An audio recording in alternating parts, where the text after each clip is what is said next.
Como foi possível a tecnologia da humanidade avançar tão rapidamente? Talvez Steve Jobs estivesse recebendo informação além do reino físico. É possível que extraterrestres estejam, de algum modo, guiando certas pessoas para conduzi-las aos níveis mais altos de conhecimento? Parece que esses seres estão guiando a humanidade para uma nova era de tecnologia super avançada que, por fim, permitirá nos conectar com os cosmos. Em pontos específicos da história, os extraterrestres influenciaram certos indivíduos para permitir que a humanidade desse grandes saltos de progresso. E os teóricos sugerem que essa influência tenha continuado até os tempos modernos. Como evidência, eles apontam o visionário que impulsionou a revolução do microcomputador, Steve Jobs. São Francisco, Califórnia, 9 de janeiro de 2007.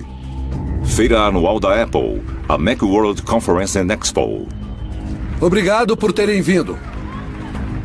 No centro do frenesi midiático mundial, o cofundador e CEO da Apple, Steve Jobs, subiu ao palco para anunciar um novo produto revolucionário, o iPhone. O que nós queremos fazer é fabricar um produto avançado que é muito mais inteligente que qualquer outro aparelho móvel existente e super fácil de usar. E nós vamos chamá-lo de iPhone. Steve Jobs foi um dos maiores visionários do Vale do Silício. O objetivo que ele tinha era popularizar a informática.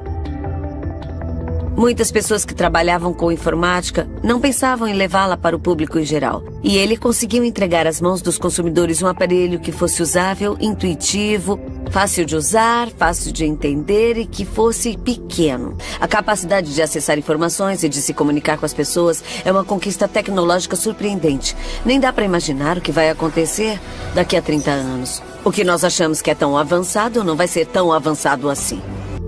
No que diz respeito à simplicidade e beleza, ele fez algo simplesmente perfeito, eu acho.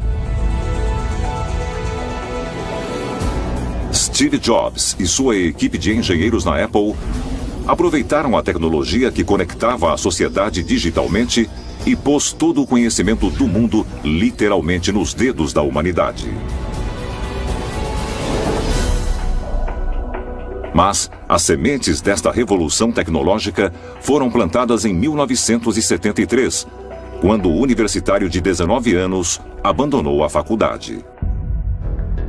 Jobs frequentava a Reed College em Portland, Oregon, quando ele, junto com um dos primeiros funcionários da Apple, Daniel Kottke, tomou a decisão de que mudaria não só o curso de sua vida, mas, em última instância, o curso da humanidade. Eu conheci o Steve na Reed College no primeiro mês, mas nossa amizade se desenvolveu porque, 1 ou 2 semanas depois, eu estava andando com um exemplar do livro Be Here Now, e eu estava ansioso para conversar sobre ele. E o Steve conhecia o livro.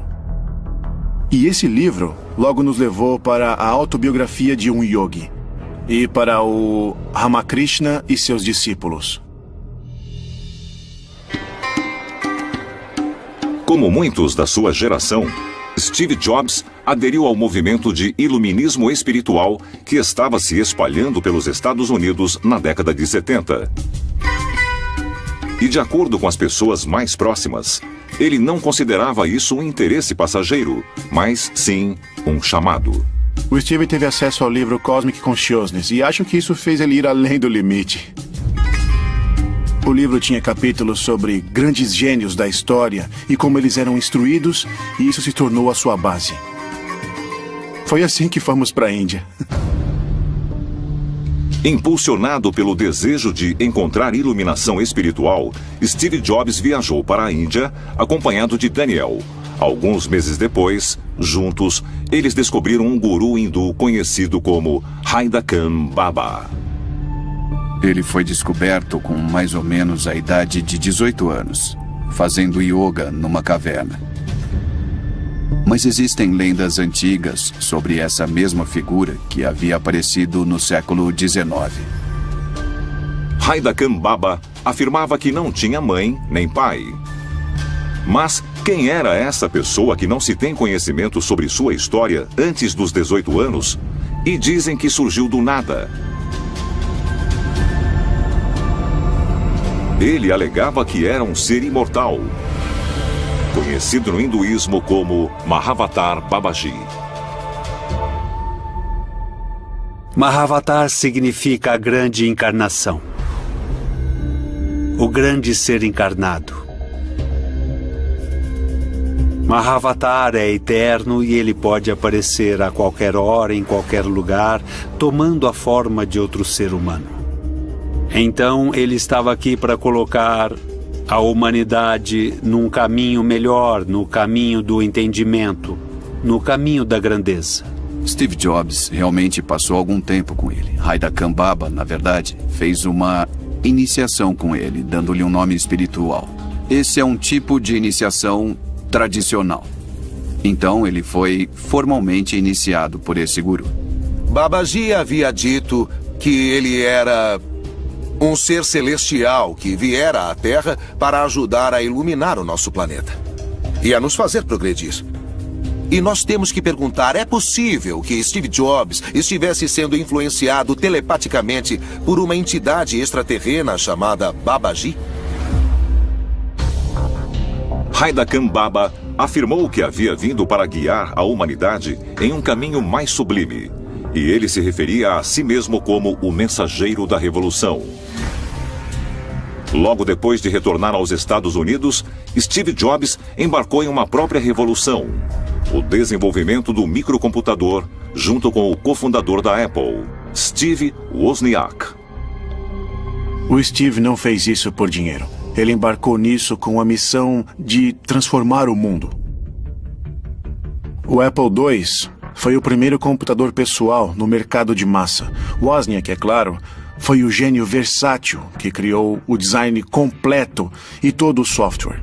Mas Steve ganhou crédito por ter muita paixão pelo que ele previu que aconteceria no futuro se ele não desistisse. E é claro, o iPhone é o computador agora que está dominando a vida de todo mundo. Ele transformou tudo mesmo. Steve Jobs continuou a praticar a meditação por toda a vida. Com frequência, ele se refugiava no Tassajara Zen Mountain Center, na Floresta Nacional Los Padres, na Califórnia. E foi aqui, em meditação profunda, que Jobs disse que recebeu a maior parte da inspiração que transformou o mundo moderno. A meditação, de fato, ajuda a se conectar com uma fonte mais sublime, porque dessa forma a pessoa se torna um só com o divino. Então ela poderia, de certo modo, receber o conhecimento ou a sabedoria diretamente da divindade. É possível que Steve Jobs tenha sido guiado por um ser de outro mundo? O próprio Tchaikovsky tinha esse conceito de que os seres humanos haviam nascido nas estrelas. E se você realmente refletir sobre isso, será que esses cientistas vindos da Rússia poderiam ter algum tipo de conhecimento avançado? Será que eles poderiam ter uma comunicação com alguma forma de inteligência extraterrena avançada que estava influenciando a corrida espacial e influenciando esse impulso para fazer a humanidade voltar para as estrelas? É incrível que hoje nós estejamos vivendo em uma época em que apenas 40 ou 50 anos atrás as pessoas sonhavam com o futuro.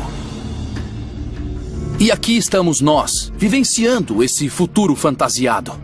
Não tudo, mas muitas coisas. Onde nós estaremos daqui a 50 anos? Eu acho que a ficção científica consegue revelar isso em partes. No final, a ficção científica se tornará fato científico. É claro que o papel da ficção científica em prever o que, por fim, se tornaria fato científico do mundo não era nenhuma novidade. Grande inovação veio da ficção científica. Arthur C. Clarke imaginou o satélite antes dos engenheiros. Eles estavam lendo ficção científica quando tiveram a ideia de fazer isso, e aconteceu repetidas vezes de um artista criativo ter uma nova ideia para narrar uma história, mas essa ideia veio do inconsciente. Observe Júlio Verne. Volte e leia Júlio Verne. É realmente interessante. Muitas das coisas que nós fizemos, ele havia imaginado. E essas ideias saltaram de uma mente humana e depois se tornaram realidade. Eu acho que elas viraram realidade porque as crianças leram essas histórias e por fim cresceram e pensaram, espere um instante, nós temos todas essas capacidades tecnológicas. E se eu conseguir avançá-las para um próximo nível com uma nova invenção? Então a ficção científica pode servir como um caminho direto para a ciência que foi inspirada pela fantasia. Mas muitas das maravilhas científicas modernas são meramente produtos de mentes férteis e imaginações extravagantes? Ou elas têm origem em algum outro lugar, possivelmente a anos-luz de distância? Existe uma teoria interessante. É a ideia de que certos autores cultos de ficção científica podem simplesmente não ter tido as ideias para suas histórias sozinhos, apesar deles poderem ter achado que tiveram essas ideias sozinhos. Talvez haja uma força externa, mostrando-as para eles. Será que os autores e escritores de ficção científica foram inspirados por extraterrestres? Os extraterrestres podem ter dado à humanidade prévias do seu futuro através da ficção científica?